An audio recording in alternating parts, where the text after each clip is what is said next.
అందరికీ నమస్కారం. తెలుగు కథామాలకు స్వాగతం. మధుర స్వప్నం నవల చదువుతున్నాను.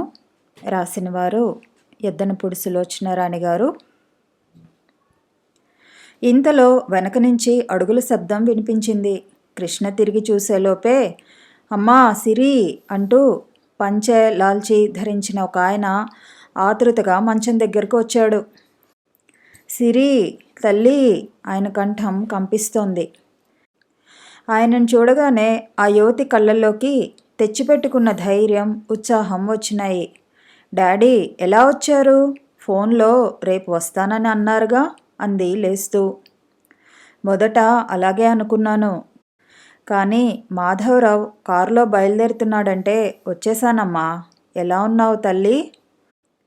ఆయన మంచం మీద కూర్చుని కూతుర్ని పొదువు పట్టుకొని నుదుటి మీద అలుముకున్న చెమటని తుడుస్తూ అన్నాడు.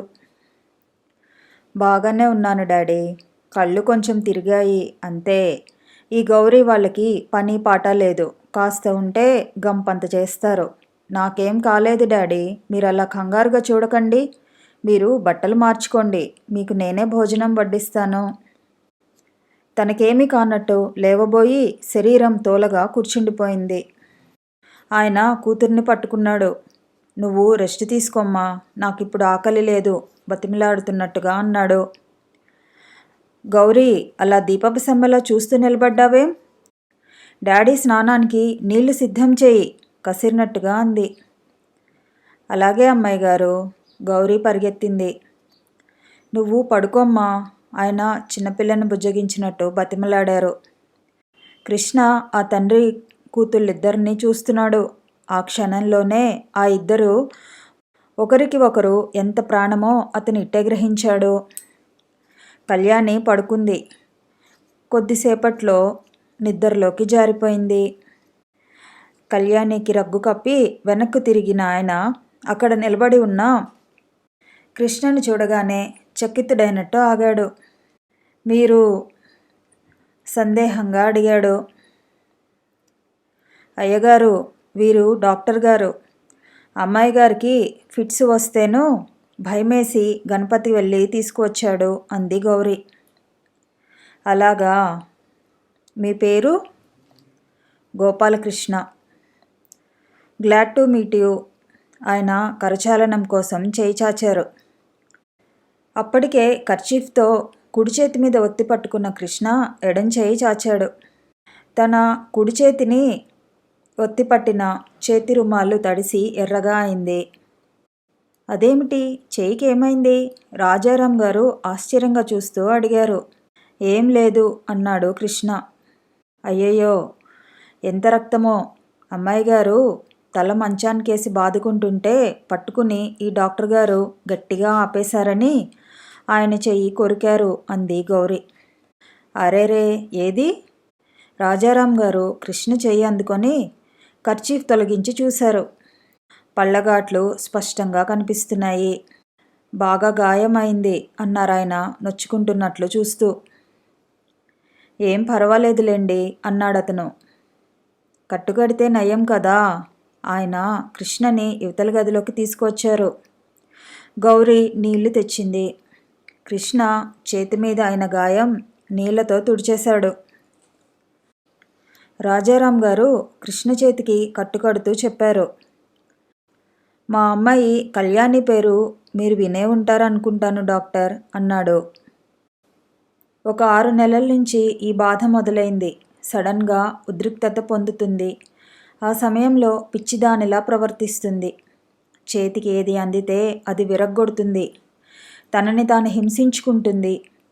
ఆ సమయంలో మేమెవ్వరం ఆపలేం.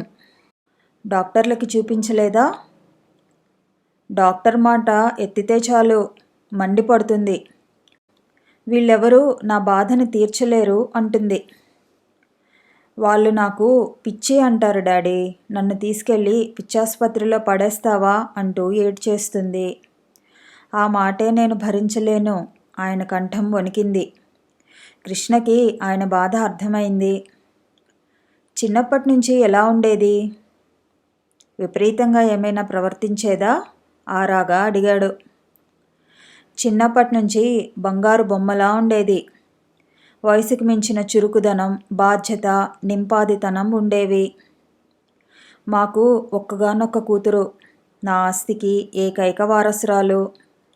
నా సంపద అంతా ఆమెతోనే పుట్టి పెరిగింది. తన పేరు మీద ఏది అనుకున్నా ఇట్టే కలిసి వచ్చేది. ఏం కోరుకున్నా జరిగేది. వాళ్ళమ్మకి నాకు కంటి దీపంలా ఉండేది. మా గుండెలయ తనే అన్నట్టు పెంచి పెద్ద చేశాం. చిన్నప్పుడు మువ్వ పట్టాలు పెట్టుకుని ఘల్లు ఘల్లున ఇంట్లో నడుస్తుంటే నేనే కాదు, నా హితులు, స్నేహితులు కూడా మీ ఇంట్లో లక్ష్మీదేవి నడుస్తున్నట్టుందిరా అనేవాళ్ళు. తర్వాత గజ్జెలు కావాలి అంది. నాట్యం నేర్చుకుంటానంది. నాట్యం నేర్పటానికి కూచిపూడి నుంచి భాగవతారుని పిలిపించాను.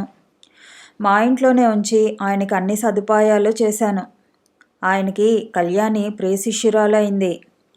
ఆయన తన విద్యనంతా ధారపోసినట్టు నేర్పాడు.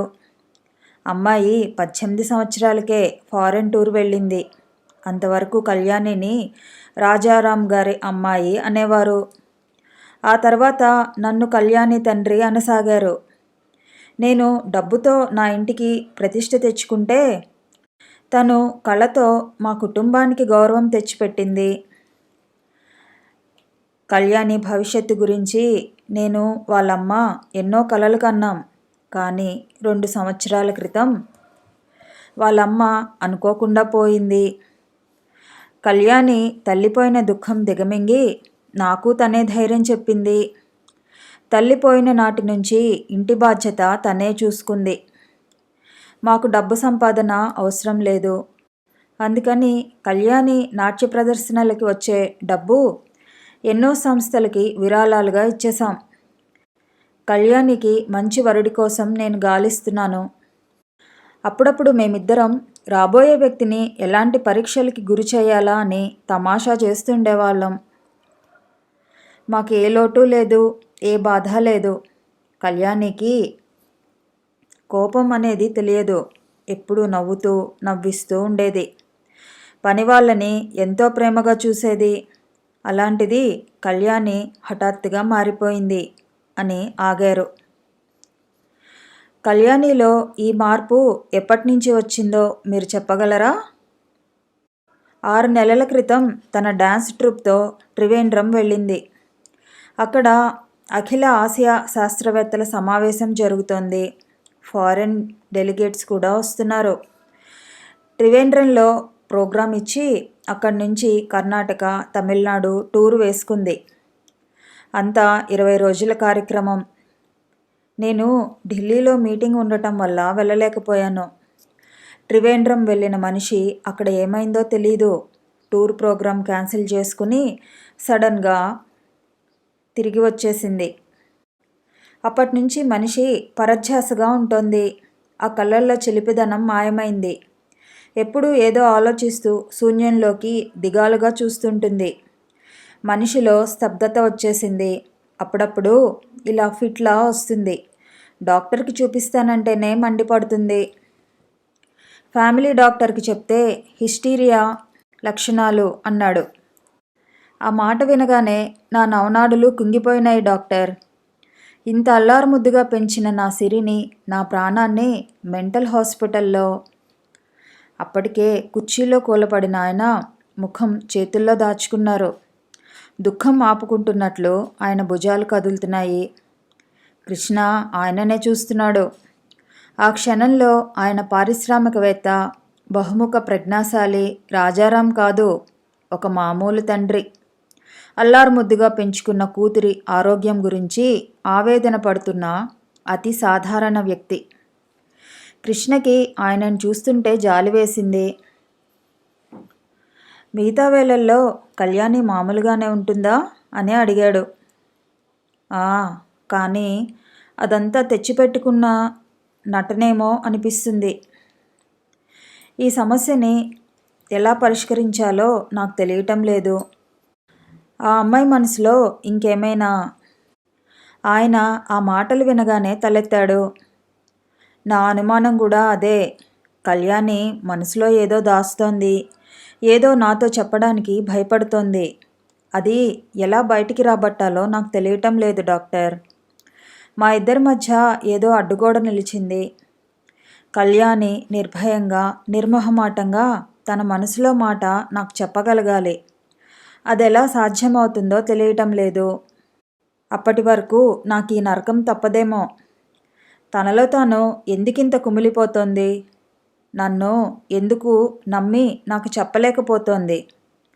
డాక్టర్, చెబితే మీరు అతిశయోక్తి అనుకుంటారేమో. నాకు ఈ ప్రపంచమంతా చిమ్మ చీకటి కమ్మినట్లుగా అనిపిస్తోంది. మా సిరి కళ్ళల్లో నవ్వు కనిపిస్తే తప్ప నాకు ఈ చీకటి పోదు. అమ్మాయి నీ స్థితిలో చూసినప్పుడల్లా నా గుండె ఆగిపోతుందేమో అనిపిస్తుంది. ఎప్పుడో ఆగిపోతుంది. అప్పుడు నా కళ్యాణి అనాథ అయిపోతుంది డాక్టర్, అనాథ అయిపోతుంది. కృష్ణకి ఆయన్ని చూస్తుంటే జాలి కలుగుతోంది. కూతురు పడే బాధ ఆయనని ఎంత కృంగదీస్తుందో అతనికి బాగా అర్థమైంది. అతను ఆ ఇంటిని ఒకసారి కలయజూశాడు. ఆ అందంలో, ఆ ఐశ్వర్యంలో ఏదో విషాదం తొంగి చూస్తున్నట్టు అనిపించింది. మనిషికి మానసికంగా సుఖం లేనప్పుడు ఏం డబ్బు ఉండి ఏం ప్రయోజనం? నాకేం చేయాలో పాలుపోవటం లేదు డాక్టర్, ఆయన నిస్సహాయంగా అన్నాడు. మీరు ధైర్యంగా ఉండాలి. ఈ సమస్య ఏమిటో, దీనికి పరిష్కారం ఏమిటో ఆలోచించాలి. అంతేగాని ఇలా బెంబేలు పడి ప్రయోజనం లేదు. నన్నేం చేయమంటారు చెప్పండి. ముందు మీరు కళ్యాణి మనసుని క్షుణ్ణంగా తెలుసుకోవాలి. ఆమె మనసుని కృంగదీస్తున్న ఆ బాధ ఏమిటో అర్థం చేసుకోవాలి. అదెలా సాధ్యం? కృష్ణ క్షణం ఆగి అన్నాడు. మీరు అంగీకరిస్తే డాక్టర్గా నేను చేయగలిగినది చేస్తాను. ఆయన లేచి వచ్చి కృష్ణ చేతులు పట్టుకున్నాడు. ఆశగా చూస్తున్న కళ్ళతో thank you doctor, thank you అస్పష్టంగా అన్నాడు. నేను రేపు వస్తాను. కళ్యాణితో కొద్దిసేపు మాట్లాడతాను. తప్పకుండా రండి. కానీ మీరు డాక్టర్ అని తెలిస్తే కళ్యాణి మీతో మాట్లాడదేమో సందేహించారాయన. ఆ విషయం నాకు వదిలేయండి. వస్తాను. Good night. గుడ్ నైట్ అన్నారాయన. కృష్ణ వెళ్తుంటే డ్రైవరు కవర్ ఒకటి తెచ్చి ఇచ్చాడు. ఏమిటిది? కనుబొమ్మలు చిట్లించాడు. అయ్యగారు ఇమ్మన్నారు అన్నాడు. కృష్ణ కవరు తీసి చూశాడు. అందులో 500 రూపాయల కాగితాలున్నాయి. కృష్ణ తిరస్కరించబోయాడు. అతనికి రాధ గుర్తుకు వచ్చింది. జేబులో పెట్టుకున్నాడు.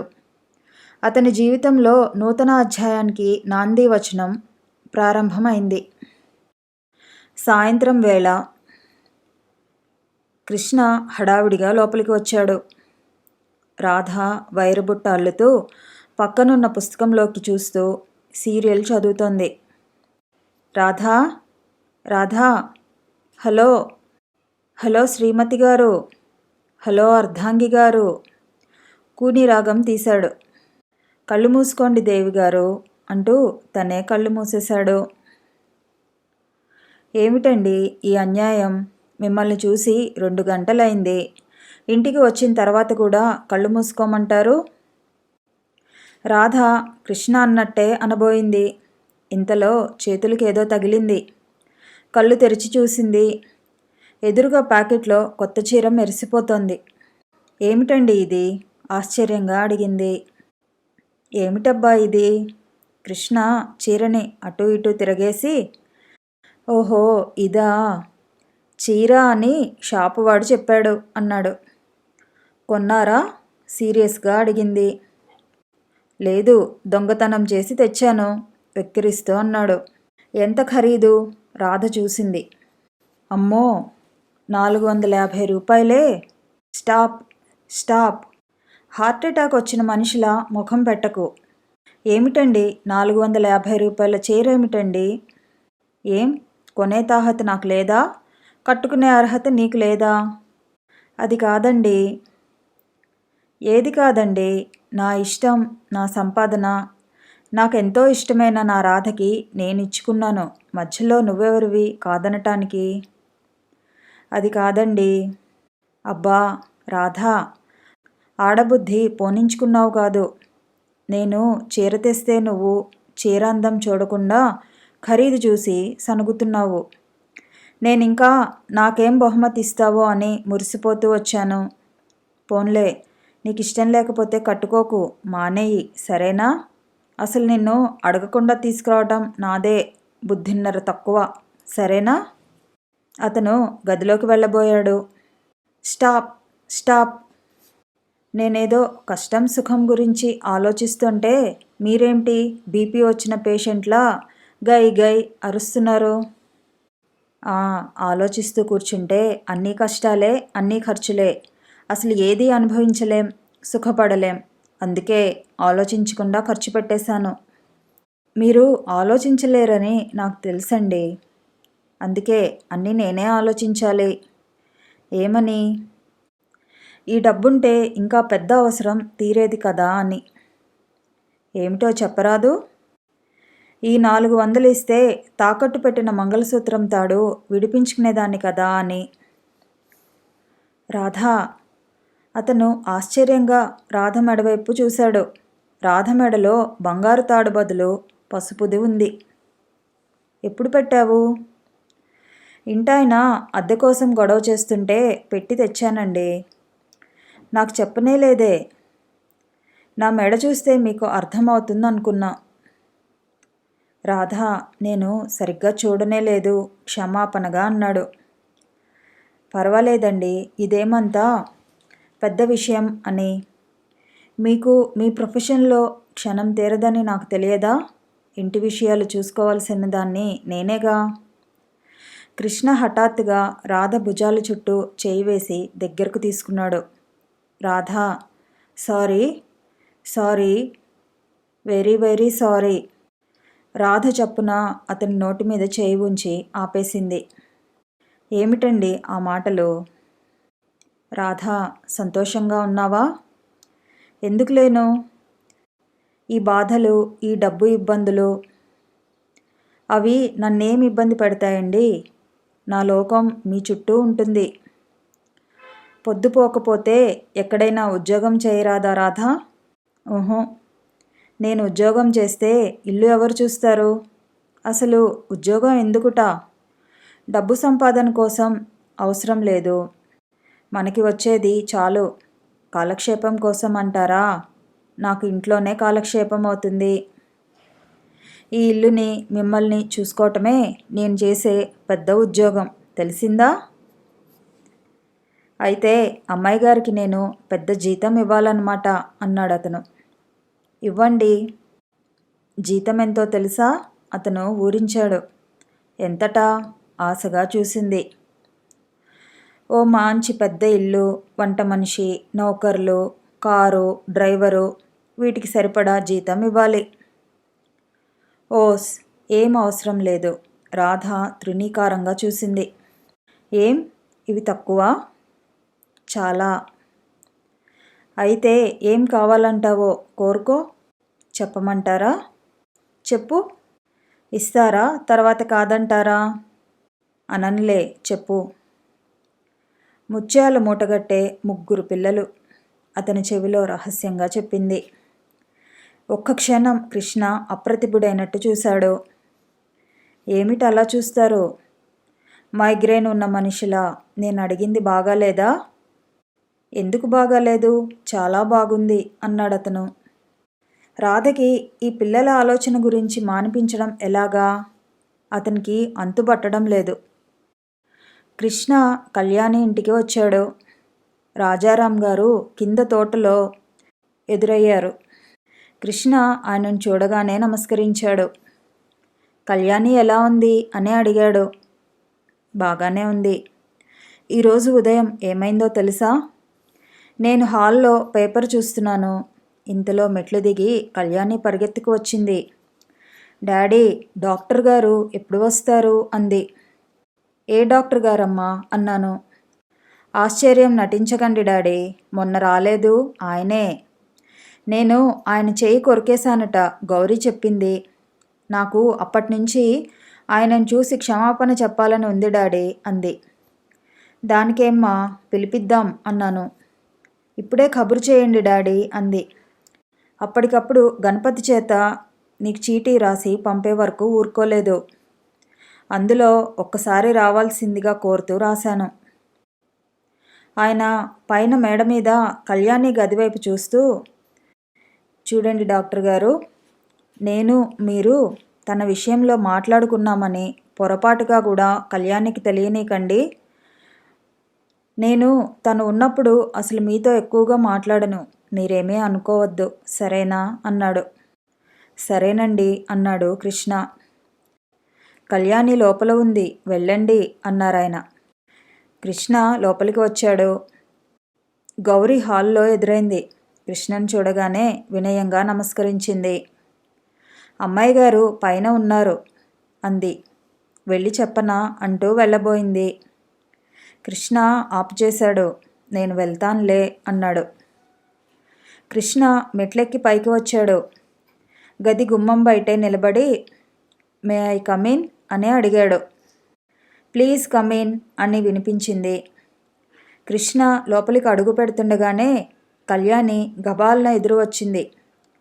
నమస్తే, రండి డాక్టర్ అంది. కృష్ణ ఆశ్చర్యం నటిస్తూ, డాక్టరా? ఎవరిని మీరు ఆ మాట అంటున్నారు? మిమ్మల్నే డాక్టర్. నన్నా? కృష్ణ ఖాళీగా ఉన్న తన చేతులు చూపించాడు. నా చేతిలో స్టెటస్కోప్ ఉందా? కనీసం మెడికల్ కిట్ అయినా ఉందా? అవి లేనంత మాత్రాన మీరు డాక్టర్ కారా? డాక్టర్గా నేను ఇక్కడికి రావాలి అంటే కనీసం ఈ ఇంట్లో ఒక పేషెంట్ అయినా ఉండాలి. ఇక్కడ పేషెంట్ ఎవరూ లేరని మీకు బాగా తెలుసు. కళ్యాణి ముఖంలో ఈ మాట వినగానే మెరుపులాంటి భావవీచిక ఒకటి వేగంగా పరిగెత్తింది. కృష్ణ లోపలికి వస్తూ అన్నాడు, కాబట్టి నేను ఈ ఇంటికి డాక్టర్గా రాలేదు, ఒక ఫ్రెండ్గా వచ్చాను అన్నాడు.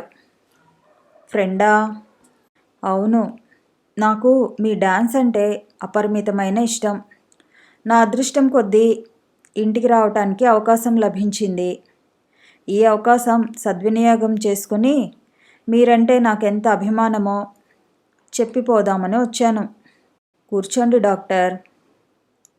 కుర్చీలో ఉన్న కృష్ణ లేచాడు. అదిగో మళ్ళీ మీరు అదే మాట. డాక్టర్ అని పిలిస్తే నేను వెళ్ళిపోతాను. సరే కూర్చోండి అంది కళ్యాణి. మీ రూమ్ చాలా ఆర్టిస్టిక్గా ఉంది కలే చూస్తూ అన్నాడు. ఆర్ట్ అనేది మనిషికి జీవితం ఎడారిలో ఒయాసిస్ లాంటిది అని నా భావన. ప్రతి మనిషిలో అంతో ఇంతో ఆర్టిస్టిక్ దృక్పథం ఉంటుంది. కొంతమంది ఆ భావం విశదీకరించలేరు, కొంతమంది చెప్పగలుగుతారు, అంతే తేడా. కృష్ణ నిజంగానా అన్నట్టు చూశాడు. అవన్నీ ఏమిటి? దూరంగా అద్దాల బీరువాలో ఉన్న మెమొంటోలు చూపిస్తూ అడిగాడు. నాట్యంలో నేను చేసిన కృషికి బహుమతులు. కృష్ణ లేచి వాటి దగ్గరికి వచ్చాడు. బహుమతులా? కాదు, నాట్యంలో మీరు చూపిన ప్రతిభకి నీరాజనాలు అంటాను.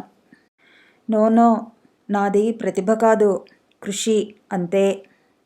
మీరు చాలా ఊళ్ళు తిరిగారని విన్నాను అన్నాడతను. కొంతమందికి కొన్ని అదృష్టాలు దురదృష్టాలు కూడా విపరీతంగా ఉంటాయి పరధ్యాసగా అంది. అంటే? రెట్టించాడు. ఏం లేదు, తనని తాను నిలవరించుకుంటూ అంది. ఇంతలో గౌరీ కాఫీ తెచ్చింది. గౌరీ కప్పుల్లో పోయిపోతుంటే, ఆగు నేనిస్తాను, నువ్వెళ్ళు అంది. గౌరీ వెళ్ళిపోయింది. కళ్యాణి కాఫీ కప్పు అతనికి అందించింది. థ్యాంక్ యూ అన్నాడతను. నేనే మీకు థ్యాంక్స్ చెప్పాలి. ఎందుకు? డాడీకి మీరు ధైర్యం చెప్పినందుకు. నేనా? అతను తడబడ్డాడు. కంగారు పడకండి. మీరు చెప్పి ఉంటారని నేను అనుకుంటున్నాను. ఎందుకంటే డాడీ ఈ 2 రోజుల నుంచి చాలా ధైర్యంగా కనిపిస్తున్నారు. ఏ విషయంలోనంటారు? నా విషయంలోనే. భలేవారే, మీ విషయంలో నేనేం ధైర్యం చెప్పానంటారు? ఏం చెప్పలేదా? చెప్పేటందుకు అసలు ఏముందని? చూడండి కళ్యాణి గారు, మీరేదో పొరపాటు పడుతున్నారు. నేను మీ అభిమానిని. మిమ్మల్ని చూడటానికి వచ్చాను. అంతకు మించి ఇంకేం లేదంటారా? ఇంకేం లేదు. నేను డాక్టర్గా మీ ఇంటికి రానేలేదు. నా మాట మీరు నమ్మితే నాకు చాలా ఆనందంగా ఉంటుంది. మీ చెయ్యి ఎలా ఉంది? కళ్యాణి హఠాత్తుగా అడిగింది. నా చెయ్యికేం బాగానే ఉంది అతను అంటుండగానే కళ్యాణి అతని చెయ్యి అందుకొని చూసింది. ఘాట్లు ఇంకా కనిపిస్తున్నాయి. కృష్ణ చెయ్యి వదిలించుకున్నాడు. ఇంతలో సెక్రటరీ వచ్చాడు. అమ్మా, ప్రోగ్రాంకి టైం అయింది. నేను రెడీ. డాడీ రెడీ అయ్యారో లేదో చూడండి. ఆయన కూడా రెడీగానే ఉన్నారు. సెక్రటరీ కళ్యాణి గదిలో కూర్చుని ఉన్న అపరిచిత యువకుణ్ణి చూస్తున్నాడు. వీరెవరో తెలుసా? కళ్యాణి ఉత్సాహంగా అంది. ఎవరమ్మా? ఎక్కడో చూస్తిని. పెద్దవాడిని కదా, గుర్తు రావటం లేదు. సరిగ్గా చూడండి. 2 ఏళ్ల క్రితం నేను నాట్యరాగిని బిరుదు తీసుకోవడానికి మెడ్రాస్ వెళ్ళేటప్పుడు సికింద్రాబాద్ స్టేషన్లో నా కాలి మీద రైల్వే కూలీ ఒకడు పెట్టె పడేస్తే ఒక ఆయన నా కాలికి కట్టుకట్టాడే. ఆయనే ఈయన. ఏమిటి? కృష్ణ ఆశ్చర్యంగా సోఫాలోంచి లేస్తూ అన్నాడు. ఆ రోజు మీరు నా కాలికి కట్టుకట్టారు. మీరు డాక్టరా అంటే అవును అన్నారు. ఆ సంగతి మీరు మర్చిపోయినా నేను మర్చిపోలేదు. ఎందుకో తెలుసా? ఆ సంఘటన తాలూకు జ్ఞాపక చిహ్నం నా దగ్గర ఉండిపోయింది. చూపించనా? ఏమిటది? కళ్యాణి గిరుక్కున వెనక్కి తిరిగి మెరుపులా బీరువా దగ్గరికి వెళ్ళి అందులో నుంచి ఆల్బమ్ ఒకటి తెచ్చింది. అందులో నుంచి ఒక ఫోటో తీసి కృష్ణకిస్తూ ఇది చూడండి అంది. కృష్ణ తీసుకుని చూశాడు. రైల్వే స్టేషన్లో కళ్యాణి బెంచ్ మీద కూర్చుని ఉంది. ఆమెకెదురుగా ఒక యువకుడు మోకాల మీద కూర్చుని ఆమె కాలికి కట్టుకడుతున్నాడు. అతని వీపు అందంగా కనిపిస్తోంది. కళ్యాణి కృష్ణ పక్కకి వచ్చి తాను కూడా అతనితో పాటు ఆ ఫోటో చూస్తూ అంది. ఆ సమయంలో ఫోటోగ్రాఫర్ ఫోటోలు తీసేశారు. ఇది నా ఆల్బంలో ఉండిపోయింది. ఈ ఫోటో చూస్తుంటే నాకు గమ్మత్తుగా అనిపించింది. ఈ ఫోటో చూడగానే నాకు ఆ సంఘటన గుర్తుకు వచ్చేది. అతనికి నేను గుర్తుంటానా అనిపించేది. అతనెవరో ఎక్కడుంటాడో నాకు తెలియదు. అతని ఫోటో నా దగ్గర ఇలా ఉందని అతనికి తెలిస్తే బాగుండు అనిపించేది. మనిద్దరం మళ్ళీ ఇలా కలవటం విచిత్రం కదూ? కృష్ణ తల ఊపాడు. ఈ జీవితమే అంతా వాడిదయా అన్నాడు సెక్రటరీ. కృష్ణ ఫోటో కళ్యాణి చేతికిచ్చాడు. అవును, అతనికి కూడా ఆ సంఘటన ఇప్పుడు గుర్తుకు వస్తోంది. అది ఇప్పుడే జరిగినట్టుగా కళ్ళ ముందు నిలుస్తోంది. ఈ 2 సంవత్సరాల కాలంలో తనలో ఎంతో మార్పు వచ్చినట్టుగా అతనికి అనిపిస్తోంది. కళ్యాణి మళ్ళీ ఇలా కనిపించడం ఎంత విచిత్రం. అమ్మా, టైం అవుతోంది ఆయన గుర్తు చేశాడు. ఇప్పుడే వచ్చేస్తున్నా, ఒక్క నిమిషం. డ్రైవర్ని కారు తీయమని చెప్పండి అంది. సరే, ఆయన వెళ్ళిపోయాడు. ఆయన వెళ్ళగానే కళ్యాణి కృష్ణ వైపు తిరిగింది. మీరు డాక్టర్నని ఇప్పుడైనా ఒప్పుకుంటారా, ఒప్పుకోరా? ఫోటో అతనికి చూపిస్తూ అంది. అతను సమాధానం చెప్పలేనట్టు చూశాడు. Surrender my friend, surrender. మీరు డాక్టరే, కానీ నాకు డాక్టర్ కాదు, అవునా? అతను అవునన్నట్టు చూశాడు. కళ్యాణి పక్కున నవ్వింది. ఈ క్షణం నుంచి మీరు మా నాన్నగారి దృష్టిలో మాత్రమే డాక్టర్, నాకు మాత్రం ఫ్రెండ్, ఓకే అంది. అతని కళ్ళల్లోకి రిలీఫ్ వచ్చింది. ఓకే అన్నాడు నవ్వుతూ. నేనిప్పుడు గోపీకృష్ణ డ్యాన్స్ ప్రోగ్రాంకి వెళ్తున్నాను. మీరు వస్తున్నారా? ష్యూర్. Thank you. అయితే పదండి అంది దారితీస్తూ. ఇద్దరూ కిందికి వచ్చారు. అక్కడ రాజారాం గారు వెయిట్ చేస్తున్నారు. డాడీ, మీకు కొత్త వ్యక్తిని పరిచయం చేయనా అంది. ఎవరమ్మా? ఇదిగో మిస్టర్ కృష్ణ, నా ఫ్రెండ్. డాడీ, మేమిద్దరం డ్యాన్స్ ప్రోగ్రాంకి వెళ్ళి వస్తే మీకేమైనా అభ్యంతరమా? నాకేం లేదమ్మా. Thank you daddy. Krishna, Kalyani బయటికి వచ్చారు. కళ్యాణి వెనక సీటులో ఎక్కింది. కృష్ణ ముందు సీటులో ఎక్కబోయాడు. కళ్యాణి వెంటనే అంది, ముందు సీట్లో కూర్చుంటే డాక్టర్ అన్నమాట. అతను ఆగాడు. వెనక సీటులో కూర్చుంటే అన్నాడు. ఫ్రెండ్. అతను ఒక్క క్షణం ఆలోచించాడు. ఆ తర్వాత వెనక సీట్లో వచ్చి కూర్చున్నాడు.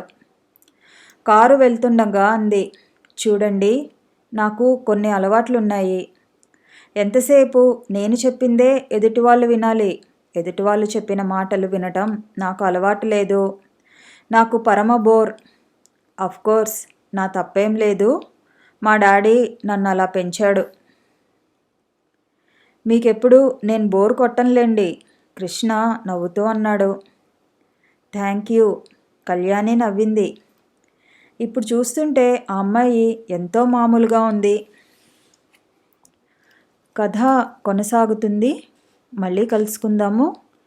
ఈ వీడియో నచ్చితే లైక్ చేయండి, షేర్ చేయండి, కామెంట్ చేయండి, ఛానల్ని సబ్స్క్రైబ్ చేయండి.